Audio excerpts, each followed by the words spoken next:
Gary Kay.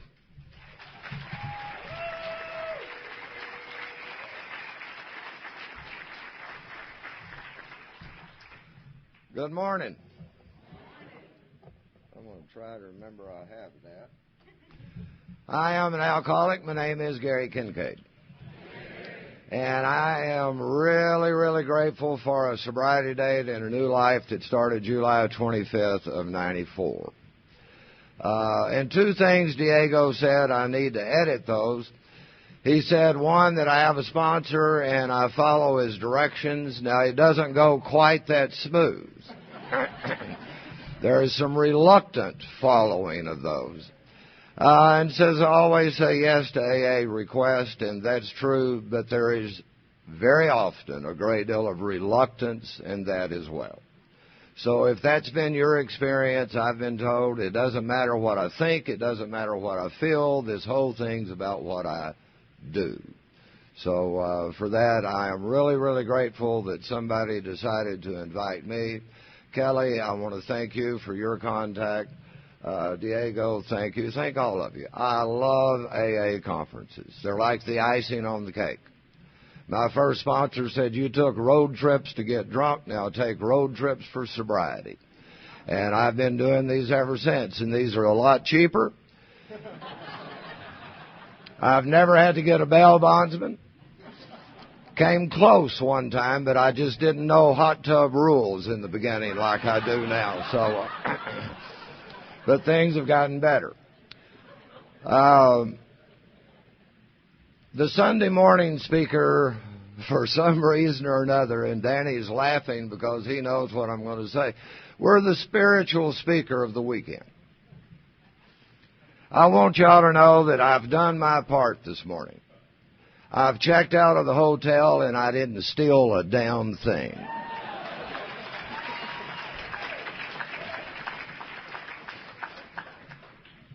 There's a time when no roll of toilet paper was ever safe. In my past, there are televisions, sheets, pillows, everything. You know, I thought if you paid for the room, you got the stuff. And so this morning, I stole none of your stuff. We've had wonderful speakers. They've been people. They've been people I've heard. I've known Beverly for a long, long time. Just love her and George to death. I've known Stacy. I've known Rich and Patty by tapes and CDs. And if you're new here or if you've been here for a while, let me tell you, get back in that corner. Go through those CDs. They've been my second sponsor. When I'm on the road, I'm going to be doing one of three things. I'm going to be thinking, which is not all that productive. Or I'm going to be searching for some music that I really don't care about anyway. Or I'm going to be listening to my recovery. And if you're really, really new and you've never heard them, get Joe and Charlie's Big Book Study. If you only have to get 2 sets of tapes, get Joe and Charlie's. And David, a new pair of glasses works well, too, you know, from Chamberlain. So that's my suggestion. Your theme this weekend, that we can look the world in the eye. I'll tell you, when I got here, that was not a concern of mine. When I got here, I was desperately hoping and not able to put words to it yet, but my hope was not about looking the world in the eye. I just hoped someday, some way, somehow, I might be able to look my children in the eye. Forget the world, because they were the world. And I was ashamed to be my children's father when I got here, with good reason. Every single area of my life, by the time I arrived to you people, I had been a total, absolute failure in. As a son, as a husband, as a dad, as a friend, as anything.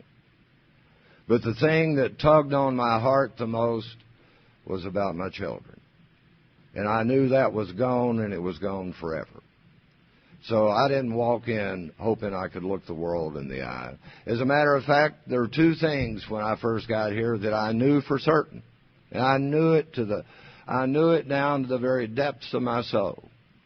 I knew that I really didn't want to drink, but I knew that I was an alcoholic that couldn't not drink. I did not have any kind of belief that there was going to be any way that I would not drink. I wanted to, but I just believed it was going to be beyond me. And I knew also that I would never be at peace with, never be at one with my kids again. And I came in, and my very first goal is that I just hoped that somehow I could get enough money together that when I died, they wouldn't have to pay for the funeral. Now, that's how I came in. And, of course, like all of us, I thought I was going to die any time. Every time I got a cough the first 2 years, I knew it was lung cancer. Anything that went on, it was going to be a terminal illness. But that's how I came in. And I'll tell you, that's not how life started out. My life started out, I've got an older brother, I've got a mom and a dad. They moved to Odessa, Texas, when I was about 3, following the oil fields. My dad is the alcoholic in the family. It runs all throughout our family. My mother's dad, she had a sister and a brother that both died in their own vomit or of esophageal collapse. All of the things that happen in families, it was just part of our family. And the big news, the first news, and somehow, despite all the education and all of the experiences that came after that, I took the first bit of information about alcohol and alcoholism that I ever got, and nothing ever overrode that. And the first information I got was, it's the whiskey, it's the whiskey, it's the whiskey.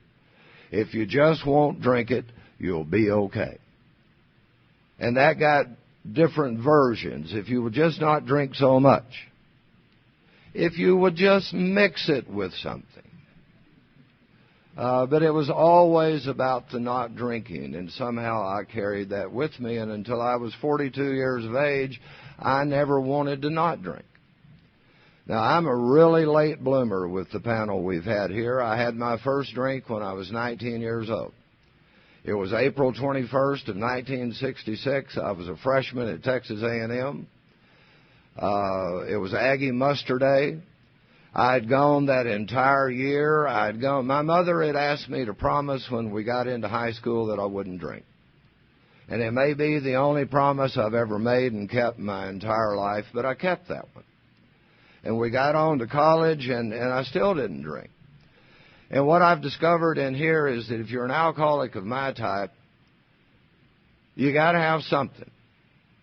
If you'll look in your big book in the doctor's opinion, you're going to find the very first description of us there. And the first thing that it says is outright mental defectives in full flight from reality, maladjusted to life. That's the first half of it, okay? Now, you've heard the stories this weekend. Maladjusted to life, you bet. Outright mental defectives, one out of, or two out, well, or 3 or 4 of them. In full flight from reality, certainly. That includes, by the way, our Al-Anon speaker. And that becomes very important for the definition or for the sharing of alcoholism. If you're going to hear what I'm going to share and identify with me, I had to have that first half, that mental makeup, that spiritual emptiness that was already residing within me before I ever drank. But there's a lot of people that have that, and they're not alcoholics. How I dealt with that prior to my first drink was all kinds of ways, but my favorite way was my imagination. I had a great imagination. Actually, it was a gift, and I knew I had the gift from the time I was that big. I could read minds. It just came natural to me. And I didn't have to ask people about what was going on. I could just somehow know. And it was the intuitive choice I had for who to ask what, or who to hide what from. I carried that with me my whole life, and I brought it in here. I have had the ability to have deep, meaningful, passionate, erotic, relationships with women that I've never even talked to. This weekend.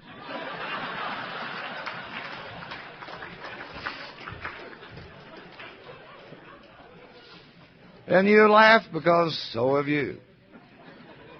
And when I went off to Texas A&M as a freshman there, I took that imagination with me, and I've often said, I wish I could have known the guy that I told those guys at A&M that I was back in Odessa. I made up this life about this guy. I mean, athlete, scholar, stud, worked in the community. I'm just a hell of a guy. I wish I could have known him. And I got here at A&M, and one of the things we did at A&M is on the weekends we'd go home with somebody. And I was only there about 2 months when I realized I can't ever take anybody at Odessa.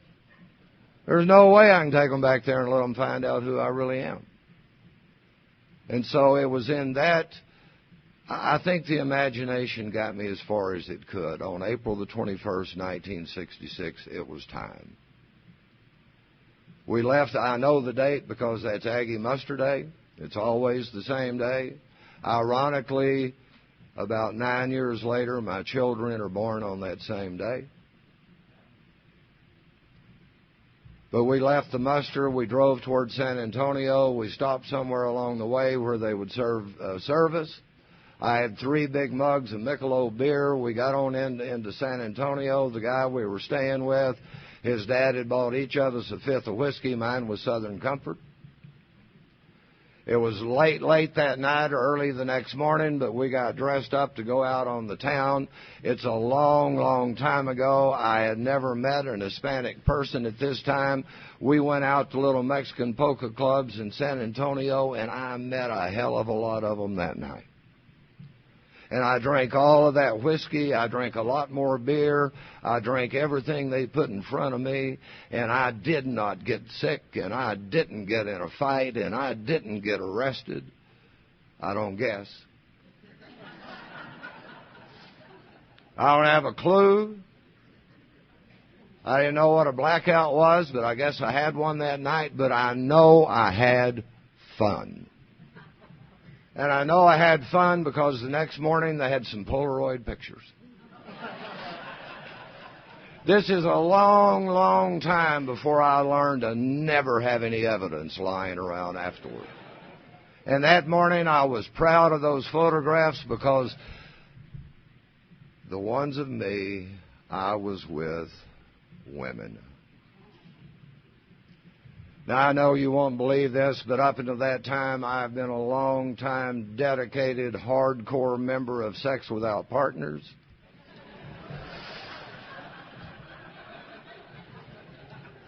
It has been my urgent desire that change. I don't know if anything happened on that night, but seeing those pictures and just the idea that something might have happened was enough. And I was going to be in here doing inventory for a while until I discovered, that was the impetus behind my drinking my whole career. Just the idea that something might happen. Now, I didn't go out the next day foaming at the mouth and having to get another drink, but what happened then, I know today, is that guy that was already at spiritual unrest, that maladjusted to life, full flight from reality guy. Alcohol didn't cause that. That was already there. Whatever reason it was there today, I know there's no blame. That's just part of the makeup. Now, the big book does go on to say there are those kinds of alcoholics that are normal in every way except when they take a drink. I haven't met any of them here this weekend. I've never sponsored one of them. They may be someplace, but they're not sitting here today. The deal that makes me an alcoholic is I already had the capacity for that mental obsession. I didn't have it yet because I'd never drank. But after I drank, 2 things occurred. One, I had that spiritual awakening, and it was that for me on that night. I experienced a power unlike any I'd ever experienced, and what got born then was both the craving, because I drank and I drank and I drank. And then after that became the obsession, the thought, the idea, the knowledge, or better yet, our big word in here, the experience. And I'm to learn later on that I did not learn my alcoholism. I didn't read about it. I didn't study it. I experienced it. And when I got in here for so long, I was trying to learn recovery. And if you're an alcoholic of my type, I'll tell you it's impossible. There are not going to be didactic studies of the steps and all of the things that we can learn from. Recovery is an experience. And it means taking the actions regardless of what you think or how you feel. And that's been my story. One thing did happen that night, if you're an alcoholic like I am, that began to happen. I didn't go out and take a drink the next day, but I knew there were some people that didn't need to know I'd taken the first one. My mother didn't need to know about it. My grandmothers didn't need to know about it. The people in my home church back in Odessa didn't need to know about it. And unconsciously, without thinking about it, the choice was made to start leading, in my case, two entirely separate lives. I would do this stuff with these people and this stuff with these people, and the idea was just never to let either group get to know each other. And that seemed like a good choice. I'm not hurting anybody. The only reason I didn't want my mother to know is because she'd be upset. She wouldn't understand. Because I wasn't like my dad. I didn't have a fight. I didn't break any doors. I didn't slam anything. There were no arguments. I just had fun. And so I was off and going. Another thing happened that night that I'm like Rich yesterday when he said his friends congratulated him on how well he could drink. The guys told me, man, for somebody who's never done this, you drink all of us under the table. I believed I just was born with this tremendous capacity for alcohol. And if you're sitting out here tonight and you happen to be new and you've got a tremendous capacity for alcohol, what that really means for me is it had me the first time out of the chute. What I thought was control over my drinking, it already had me. And I moved straight from the word that would be used sometimes perhaps in therapy of denial. And if you're here in these meetings, get rid of that word. Drop that word. Our book's got a much better word called delusion. Most of us are so far beyond denial when we get here, it's not even funny. But I moved immediately into the delusion that I was in control. And so I moved on with my life, and I want to tell you that at that point in time, I had ideas, and I had beliefs, and I had things within me that I wanted to do and that I wanted to accomplish, and I had family that I wanted to make proud, and, I wanted to be a good guy. And it's like when I looked out on my life, it was that big. It was all wide open.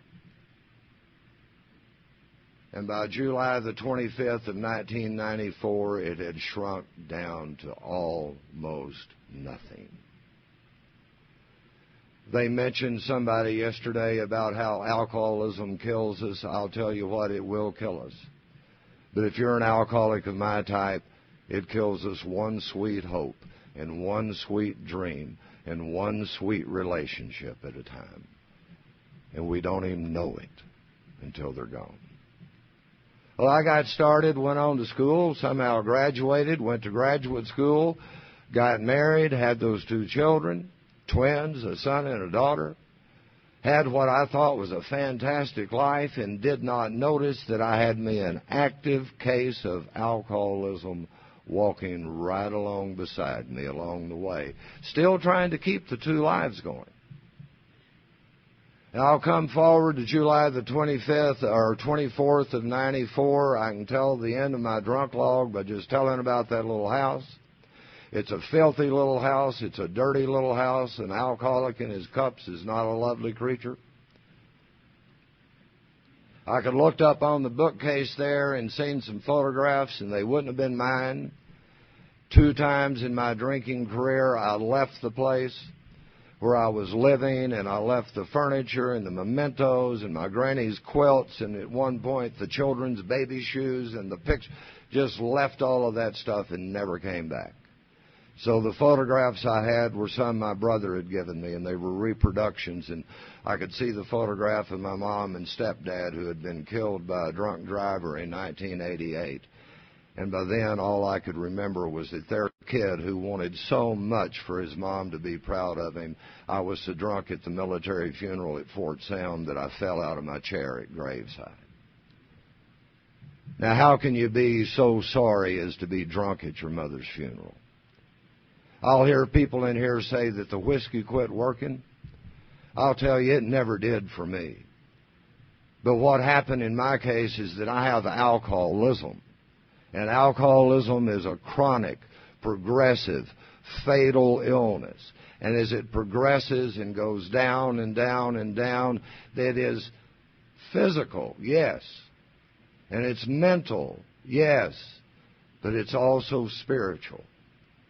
And if my physical bottom was right here, my emotional bottom was right here, but my spiritual bottom was way, way, way down here. And the alcohol never quit working on the physical, but some of those things, like the memories of being drunk at my mother's funeral, the alcohol couldn't touch it. I couldn't get drunk enough to get that memory out of my mind. I could see the picture of those 2 children there, and I found out by doing inventory that all I ever wanted in my life was to be a dad and to be out on my own. Those were my 2 goals. Didn't have any directions for those. They were just ideas. But I wanted to be a dad, and my deal was that when I'm a dad, there's going to be laughter and fun in our family. There's not going to be any fighting. The police are never going to call. There's going to be their mother having to put them in the back of the car and drive from beer joint to beer joint to look me up. We're going to have fun, and they're going to love me and respect me. And I look up there at the picture of those 2 children, and they're 19 years old at that time. And I remember when my son was about 11 or 12, and I'm making those promises. Any of y'all, like me, have to make promises? Man, I'm a promise maker when I'm out there. I'm always gonna. I'm gonna. And, I want to. I mean it. I just can't come through with it. But I told him, when you get down to Austin, I'm going to get you anything you want. And the kid wanted some tennis shoes. This is a long time ago when the name brands are first coming out, and we went to Academy Surplus, and he wanted the name brand, and it was some ungodly price, like $25. And the Academy brand was like 16 or 17, and I told the kid, no, we're not going to fall for the advertising. And I made him get the shoes he didn't want. And that night I'm paying a bar bill of about $70, and I look in the mirror and I think, you sorry SOB. Your kid wanted those shoes and you didn't have the money, but look what you're doing now. And the whiskey wouldn't touch that. I could have looked around the house and seen the old drunk truck outside. I could have seen the wash machine, the dryer, the bed, the furniture, everything in it that I wouldn't have had if my dad hadn't had a stroke when he was dead drunk. And he spent the last 8 years of his life tied down to a bed in a nursing home, and that's where he was, and I was in that house and had some stuff because I got his stuff. And yet my opinion and my talk and my outlook on my dad at that time was he was a sorry SOB. And I blamed him for a lot of my life, but I wouldn't have had nothing if it hadn't been for him. I look at the picture of that mom and stepdad again. Anybody else in here, when you're about in your late 30s, decide that your mom needs your help so much that you move back in with her? Anybody else?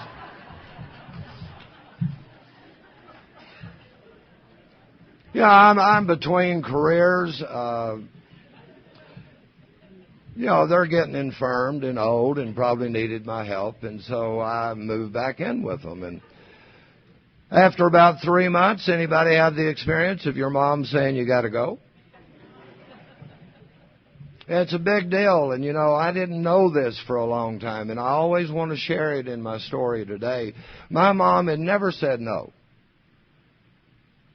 And I remember that day when she and my stepdad set me down and said, Gary, you're going to have to go. And when I left, I wasn't, all I was thinking is, how can you do this to me? I had no thought about the pain and the fear and the agony that my mom must have felt telling her kid that he had to go. I was in here making my second round of amends or going around to the people after doing a second 8th step and exploring all those relationships and going to my mother's friends, and I found out at about 2.5 years sober that my mom had gotten into Al-Anon in 1986. Now, I have no idea how active she was or what she did, but I can look back in my memory, and it was about that time that I stopped getting the phone calls, the talks across the kitchen table with her crying and me promising stop. I stopped getting all this stuff in the mail that I'm supposed to read. And when I asked them to move back in, then they laid down some rules, and the rules included or didn't include no drinking. It was when you could leave, when you could come back, and certain little, and I couldn't keep them. And they told me I had to go. And I am certain that somehow at some level, her surrender brought that about. And here's the gift for me. I felt so much shame and guilt when I got here. And her trip into Al-Anon, at least my experience with her and the way she went on finally about her life, relieved me of the guilt that my mom never found her freedom because of my alcoholism. Because I did get to experience in those last 2.5 years, they started taking trips again. They started going places again. They started living again. And I'll be forever grateful of all the things that I had to carry with me. I don't have to carry with me the idea that she couldn't find her freedom unless I found mine. She found hers with her kids still sick. I could have looked around the room that day, and what I wouldn't have seen was the current wife. Now, what I had told Stacy a few years ago, that if you're in Alcoholics Anonymous and you've been married a lot, after 3, you don't have to give the number. You can just say several. So I stand before you this morning having been married several times. And on July the 24th of 94, the current wife wasn't there. We were going through a divorce. I had gone out Memorial Day weekend to a little bar in Odessa, and I had met a young lady there. And had I been in AA, I would have just known it was a God deal.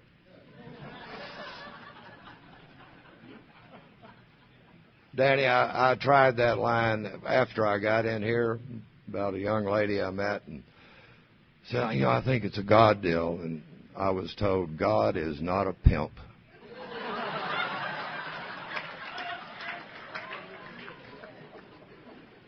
That is not a God deal. God is not out there finding you a mate and arranging things. That's your deal.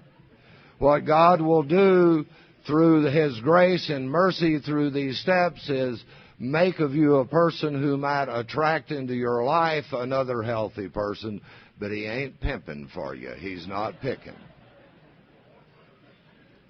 She wasn't there that night, or what I did that night, the stars aligned. I asked the young lady to come home with me, and she did, and I forgot my wife was there. And as narrow-minded as she was, I was going through another divorce. And it hadn't bothered me all that much. But on that Sunday, and July the 24th was a Sunday, I'd gone and got a bartender friend of mine to give me a quart of whiskey. I really developed a love for Schaefer beer towards the end because of the value of it. And I started thinking that day, that first of all, I got mad. And I don't get mad. But she had the car that ran. And I started thinking, I have given this woman the best 14 months of my life. And she's run off with the car that runs and left me with a drunk truck and the transmission's out of it. And and I started getting angry. And she had some stuff still at the house. I didn't know where she was, but I got some trash bags. And I started putting her stuff in those trash bags and putting one of those F you've ruined my life, I'm only going to give you one more chance notes and putting in each one of them. And I got that old truck running, and that night I drove across town. I didn't know where she was. I knew where her mother was, and I remember standing out in the yard screaming and yelling and throwing those trash bags over into that poor old woman's yard. And I start driving back to West Odessa. It's about 10 miles. I've been stopped 3 times in the previous 6 months. And hear this if you're new. On that trip, something happened. And I was afraid of it. I was afraid to talk about it. When I came to AA, I didn't talk about it. I had to be here for y'all to teach me about a moment of clarity. I thought it was a moment of craziness, of total insanity. But it's like a voice talked to me, not an out loud one, but one within me, and all it said is, "You're not safe." And in that moment, I knew the gig was up. I knew something was going to have to happen, and I knew it was going to have to be AA. I pulled off the side of the road. I tried to gather myself. The lights weren't on. I remember that. I turned them on. I drove home as carefully as I could. I knew I was going to have to call somebody. I knew one guy in AA in Odessa.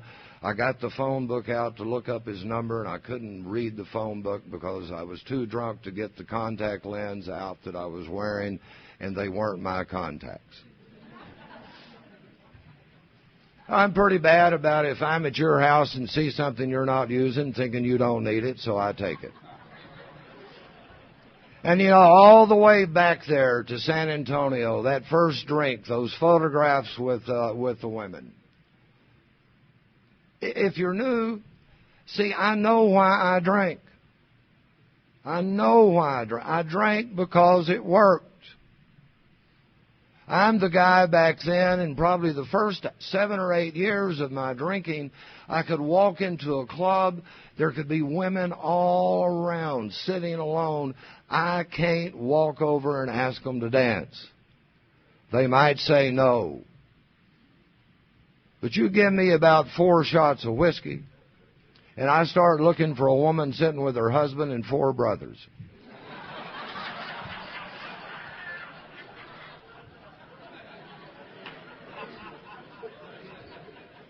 Now, if alcohol does something for you like that, why wouldn't you drink it? And I've been here long enough to know for others that there have been events in their childhood or their past that are so painful that they couldn't live with them, and they take that drink and it blots it out. For others, it gives them some kind of imagination, but it does something powerful for people who are hardwired, that already have the spiritual emptiness where alcohol can enter in and become that higher power to give an explosion of a memory that makes things okay. And that's why I'm an alcoholic, is because it worked. Not because I'm a sorry guy, not because I'm a sinner, not because I wanted all these bad things to happen. Think about your own stories. I never picked up a bottle in my entire life and said, boy, I cannot wait until the cops are coming over and their mother's crying and the kids are hiding in the room.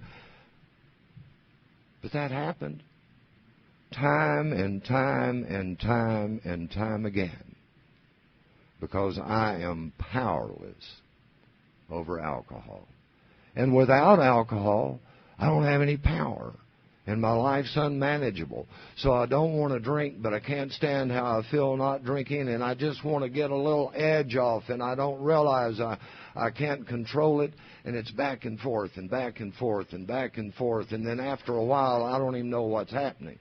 You may be like me. I did not hit a bottom. I got used to mine on the way down. And it's just like it says in the big book. I woke up one day and my life had become the only normal life. And I hadn't even noticed it till it was gone. You know, I got those contacts because I wanted to look good to women. My whole life.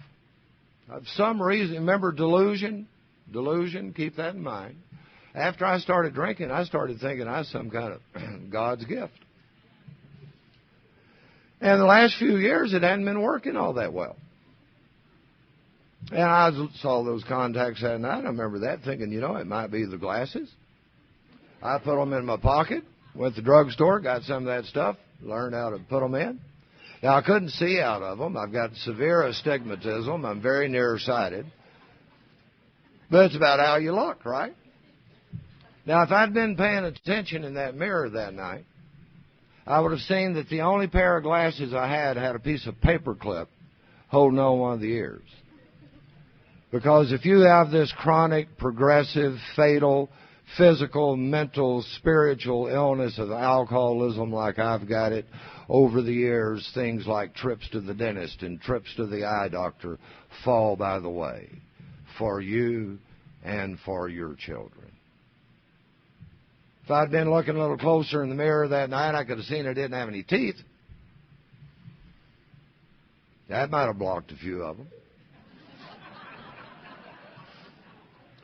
And, you know, this didn't happen every time, but the last few years out, I developed this habit of peeing in my pants in public, not knowing I'd done it. And probably that blocked a few of God's will. Now, I notice the ladies always laugh at that, and I want to say, I know y'all need to be here, too, because I didn't go home alone every night.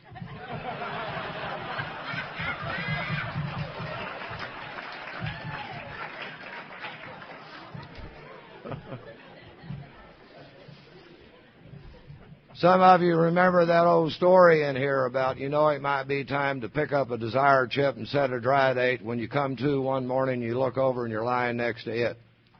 And it wakes up, and the look in its eyes tells you that you are its it. Might be time to start doing something different. But I did that night what I think any of y'all would do. I sat down and drank the rest of that whiskey. I waited for the day to break, and I made it to this guy's office. And I'm going to talk this hour or so, and this is all I'm going to have to say, really. What I began to hear immediately is what I still hear, and it's what I still share. They began to tell me, and I didn't get it all at once, to come all the way in, sit all the way down, and stay. And if you're an alcoholic of my type, that coming all the way in is a really, really, really hard thing to do. And I do believe firmly that nothing or nobody could have gotten me in here except for whiskey. My children couldn't talk me into it. My mom couldn't talk me into it. The court couldn't talk me into it. I've been to psychiatrists. I've been to psychologists. I've been to bishops. I've been to massage parlors. I've been all kinds of places. Well, I told more truth at the massage parlor than I did at the psychiatrist's office. And think I got more benefit. But I didn't get sober any place. And what happened to me is this. I told that man I thought I might have a little trouble with drinking. He said, no crap. And here's the program I got introduced to. He brought me to my first meeting. He brought me. He brought me. He didn't say, here's a list, that's where they are. He brought me. And I remember that first day going in, and all I'm thinking, I don't know who was chairing, I don't know the topic. I tell my guys today, don't change your meeting when a new guy comes in. They're not going to remember much of it anyway. Don't change the program to fit them. Let them come into our program. Hopefully we've got a program that only one purpose for being there is to stay sober and to help other alcoholics to achieve sobriety. Hopefully he's coming into a room where they're not discussing issues, but they're celebrating the solution of recovery. And that's where I walked in that day. And all I remember is being ashamed and having my head down. I don't remember much of the first 2 or 3 days. If you stay out there long enough, you lose the insurance, you lose the support, you got to detox on your own. I believe I'm the only guy in West Odessa that's ever been chased by camels and giraffes. But I remember that. It's pretty damn dangerous. But I remember going through that. And here's the deal, folks. I found out later on I didn't miss a meeting. I am crazy as hell, and they're coming to get me and taking me to meetings. They like us better that way. God, I love a meeting today when there's a wet one of us or a brand new one of us. You'll hear in these rooms from time to time, as a newcomer, you're the most important person in the room. We don't mean that.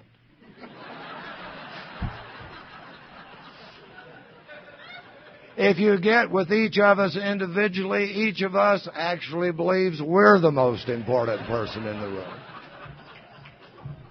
But what we do know and believe is that you are the lifeblood of AA.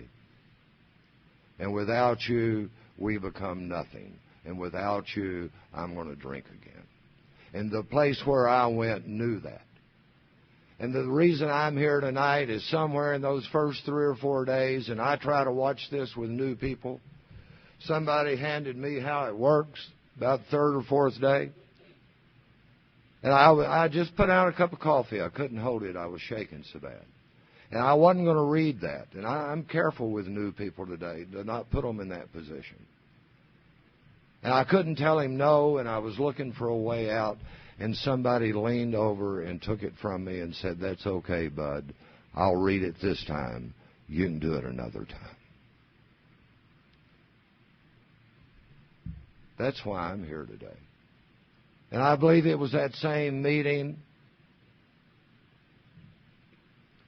2 different ones of you. I've shared this 1,000 times, and it becomes new every time. 2 different ones of you walked up to me and called me by my name and embraced me. The first word I ever really heard in a meeting of Alcoholics Anonymous was my name out of one of your mouths. And I began to experience what this deal is about. It's not about profundity. It's not about teaching. It's not about the workbooks and the notebooks and the studies. It's about action. It's about touching somebody. It's about recognizing somebody. It's about making certain, the way I was taught, to keep my eye on the door. And when anybody walks in, they need to be greeted. They need to be touched. I need to get away from that little clique of people I'm comfortable with and make certain that nobody ever walks into the room of Alcoholics Anonymous that somebody doesn't make them welcome, and do for them what Hal Looney did for me, saying, "Here, you come sit with me." And that's why I'm here.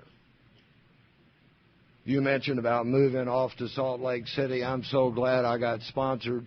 Stacy knows my sponsor. I've had the same sorry guy for the last 16 years. And I love him to death. I've got Steve as a sponsor, and my sponsor doesn't do much. That's why I've got him as a sponsor. But he does the same few things day by day, repetitively, over and over again. He's got committed meetings, and he goes to them.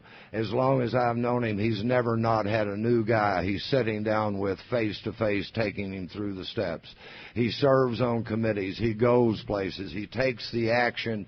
And the reason he's so valuable to me is not what he says, but because of what he does with his feet. There is somehow an intrinsic feeling within me that no matter what comes up, if I'll make the phone call, I'm going to get the solution. And it's not going to be something off the wall. It's going to be something out of the book. And it's been that way for 16 years. And that's the way I try to work with people. We don't know very much, except how to find an experience with a power greater than ourselves that will allow us to live comfortable enough in our own skin and eventually allow us to come to be able to look our children in the eye. That's the coming all the way in, and it's steps 1, 2, and 3. That's for me, coming all the way in. The sitting all the way down is 4, 5, 6, 7, 8, and 9. To me, it's one step. And, I do it with my guys the way it was done with me. I don't think a fourth step is supposed to take 5 months to do. They told me that God's the great surgeon, I'm the patient. I wouldn't have a surgery that took 5 months. Set yourself down on the table, get pen and paper, and a good fourth step takes 2 to 3 hours. Put butt in chair, pen in hand, take fourth step. I didn't know I was going to do that till Jerry gave me the pad, the pen, the chair. And that afternoon, we did the fifth step. And a process gets started, and I'll tell you, and I don't mean this jokingly at all. I saw a picture of my stepdad's after I'd been here a few years, and he had kept old magazines from Life and Time, and one of the covers was one of those children in the Saharan famines with the big bloated bellies, the dying of starvation. And I don't know if it's true or not, but I had heard somewhere that those kids don't just die of starvation, that they die of constipation. That they get so hungry, they eat dirt, and they eat sticks, and they eat rocks, and they get stuff in them that they can't pass. Now, I'm telling you, I call alcoholism spiritual constipation. By the time I got to you people, I had stuff in me that I couldn't get out. I couldn't pass it. And it doesn't make any difference if somebody else fed it to me, if they forced it down me, if I voluntarily ate it. The idea is that it was there and I couldn't get rid of it. And y'all showed me this inventory step, and you called those things resentments and fear and self-loathing and self-pity and jealousy. And there's no way for me to get rid of them. And my whole life I've been trying to look for things out there to add to me to make me okay. And y'all taught me I don't need anything added. I need some things removed. That it's always spiritual addition by subtraction. That's how my life gets added to.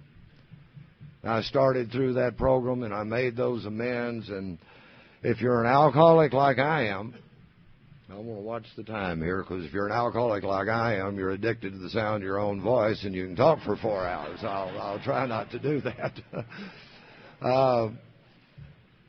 I did all that stuff, and some good things happened. But if you're an alcoholic like I am, you must develop your spiritual life. And I'll hear all kinds of things in here about how we need more. And this just for me. You can do it the way you want to. But I find on pages 14 and 15 of the Big Book of Alcoholics Anonymous, the alcoholic that fails to perfect and enlarge their spiritual life through work and self-sacrifice for others cannot meet the certain trials and low spots that lie ahead.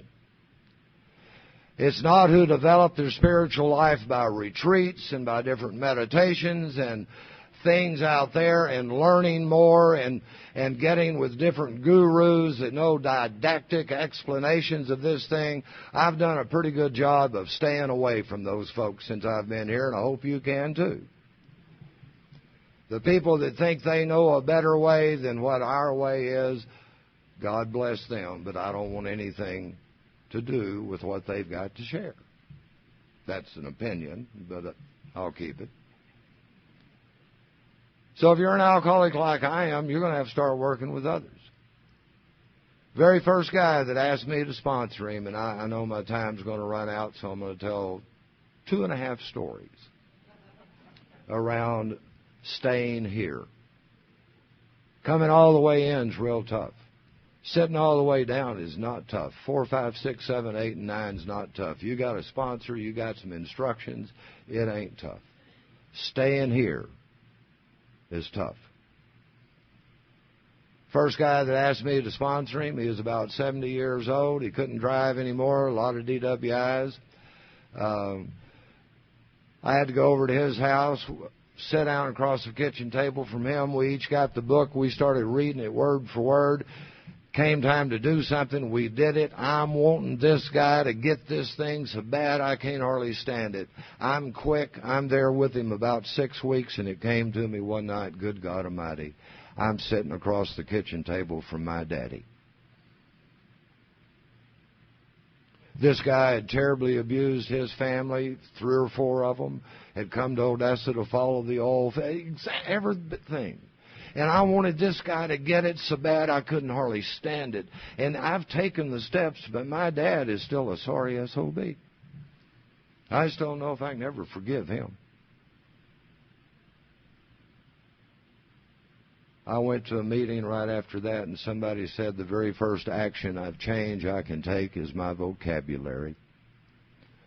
If I can't change anything else, I can change my words. And that was a sign to me, and I'll tell you, from that day to this, my dad has never been a sorry SOB again unless I'm telling my story. He had to become a still suffering alcoholic. And the birds didn't sing, the violins didn't play. And right about this time, I've got a sponsor that said, you go to that nursing home, you take every other day away from your brother, you take care of your dad. He had me shave him and clip his toenails, put a hot rag on his face, tell him I loved him and do something for him, and I never liked it a single time. But I noticed after about 2 years, my dad was no longer a still suffering alcoholic. He was daddy. When he died in October of 1999, I didn't lose an SOB. I didn't lose a still suffering alcoholic. I lost my dad. And I was in the hospital room with him with a rag on his head, telling him I loved him. And I'll be forever grateful. You see, I thought if I went that route, I was going to have to say, for me to say I'm wrong, I got to say you're right. And y'all taught me is no, leave you out of the picture. I just got to say I'm wrong and let you be who and what you are, but to take the actions of change I need to take. And words are the first one. I found out in doing that 4th step, there's a line there. It's a powerful line, folks. It says we're here to play the role as He assigns it. Well, I'll tell you, sitting here today, the roles I've got are the same after recovery as they were before. I was a son, I'm still a son. I was a dad, I'm still a dad. I was a brother, I'm still a brother. I was a friend, I'm still a friend. The roles don't change, it's as He assigns it. And with your help and through the experience of grace and these steps, what I've discovered is those are not my children anymore. I'm their dad. That's not my job, I'm their employee. That's not my brother, I'm his brother. And when I can, with your help, attempt to be the best dad I can be, employee I can be, brother I can be, then who they are and what they do means very, very little. And I don't have to say, how can they do that to me? Because I had to get the to me out of my life. And when the to me fell out of my life, guess what else fell out? The to them. And it took a little while, but the time came when I realized I didn't do this to my kids. Little by little, I could lift my gaze up from my feet into their life and finally look them in the eye, because after a year or two, I was where I said I was going to be, doing what I said I was going to do. And little by little, they could depend on me. And thankfully, I had sponsorship that said, you keep your mouth off the people you love. You never have the right to go to them and use your sobriety as a badge or a pat on the back. You don't have the right to go to them and get them to tell you how good you're doing. You don't have the right to tell them they don't have the right to talk to you that way. Because they do. You just love them. And you know, it's an odd thing. It's an odd thing because the time just doesn't mean much. The actions mean a lot. I'm in New Boston, Texas today because I'm a grandpa. About this time, 8 years ago, my daughter called and said, "Dad, baby's not coming when the baby's supposed to come. Babies will do that. Jay's got to take a trip. Can you wait till after the baby's born, and can you then come spend the first week with me as I come home from the hospital to help me take care of the baby?" Now, this is the daughter that when she was crowned homecoming queen had asked me to be her escort, and I was so drunk I fell down escorting her. This was the daughter that I could never show up for anything. This was the daughter who saw the way I treated her brother. This was the daughter that during my drinking life would hear me talking about that bitch, which she knew as mother. And which the program of Alcoholics Anonymous told me I can't ever call her that again. I can start calling her the children's mother. And what y'all taught me was that if I'm going to get all right with my kid, then I got to get all right with all of the people that she wants to be all right with. And little by little this occurs. But you know what I've been looking for the whole time, unconsciously, is I've been wanting my kids to tell me, "You're forgiven." That's a bad place to put kids to make them into a higher power. It's a bad place to put any people. I found out I'm not here looking for my children to forgive me. I'm looking here to find a way to live forgiven. So the time will come when I can look them in the eye. That forgiveness is not going to be a feeling that washes over me. Forgiveness is going to be actions I take. And the book talks about it in a beautiful way that says through the process of these steps, we're building this arch through which we can walk anywhere a free person can go. Now, that's not a defiant thing of I can go anywhere I want to. That means that as a dad, when my children's grandparents whom they love die, as a free person, I can be a dad with my kid, helping take care of them when they go to their grandparents' funeral, because they're not my ex-in-laws anymore. They're my children's grandparents. When my daughter has the birthday party for my granddaughter, she doesn't have to say, "Mama's over here and Daddy's over here and we got to put Uncle Jack over there." She says, "Y'all come." And because of the grace of God through the 12-step program of Alcoholics Anonymous, I can go today anywhere a free dad, free grandpa can go. And there's not any other place that I want to go other than where I get to go. And how does that happen? How does it happen that I get invited to come spend that first week with my daughter bringing the baby home? Her mother lives in town. She's got aunts in town. She asked me. That's nothing special about me, folks. That's what dads ought to do. The thing that's special is because of the grace of God and the mercy exhibited through the 12-step program of Alcoholics Anonymous, I am able to go and participate and be present in my own life today. And I'm driving home that week, and I drove about 5 miles, and I had to stop and just start bawling out of joy. And as quick as I am, it had taken me 9 years to realize that my kids didn't need to know. My kids didn't need to be congratulating me. I needed to know that for the grace of God, I'm a stumbling, bumbling failure of a dad and a drunk. And by the grace of God. Well, here's the deal. I always wanted to be known as Stud. And I think with some, well, never mind what I think. Y'all turn me into Papa. I like it a lot better. So today I get to live forgiven through this program. And you know, there's nothing more to do. There's nothing more to add. The shut up thing is that, you know, I'll hear people say, you know, that they need something more. And what I don't want to forget is that sobriety, you see, I'm not one of those people that has a living problem. I've got a drinking problem. I've got a living solution. That's what I found in here. I don't have a living problem anymore. I've still got a drinking problem. We had a guy out in Odessa, Big Al, that used to say, as long as it's 51% better than it is bad, I'm going to do it another day.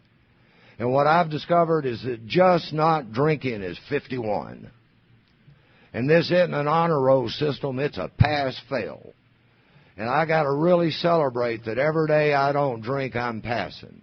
You get a really good sponsor, you move up to 52. You get you a home group, you might move up to 58. You get you somebody to start working with, and you're up to 65. You got a family member or somebody that'll still talk to you and let you back in their life, you're up to about a 70 or 75. You get you a little job that's enough to meet your responsibilities, not give you your desires, you're up to about an 80, and I'll tell you, for a drunk like me, B- is fantastic. I'll take it.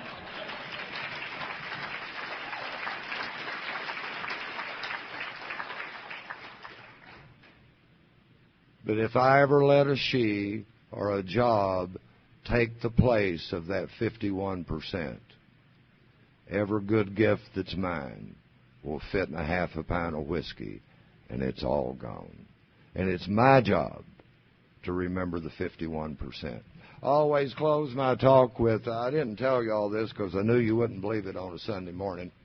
I spent 14 years as a United Methodist pastor. At some point in time, the Methodist Church and I arrived at different understanding of the meaning of the laying on of hands.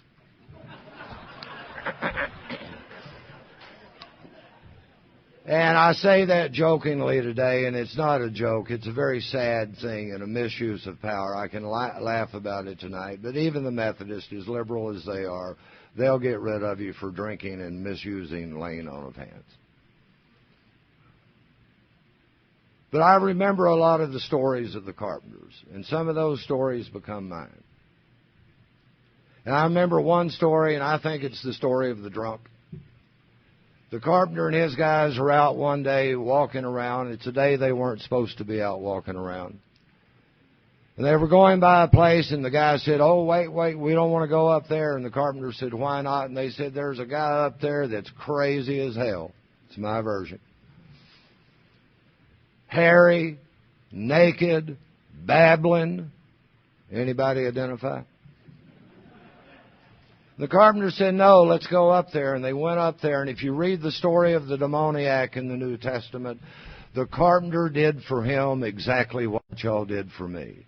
He didn't walk up to him and say, good God Almighty, God, look at you. How in the hell did you get this way? Couldn't you do it? This is your choice, isn't it? No, he did what y'all did for me. He said, what's your name? And then if you read the story, the carpenter took that which was within him that was killing him and cast it out of him. And that's what y'all did for me.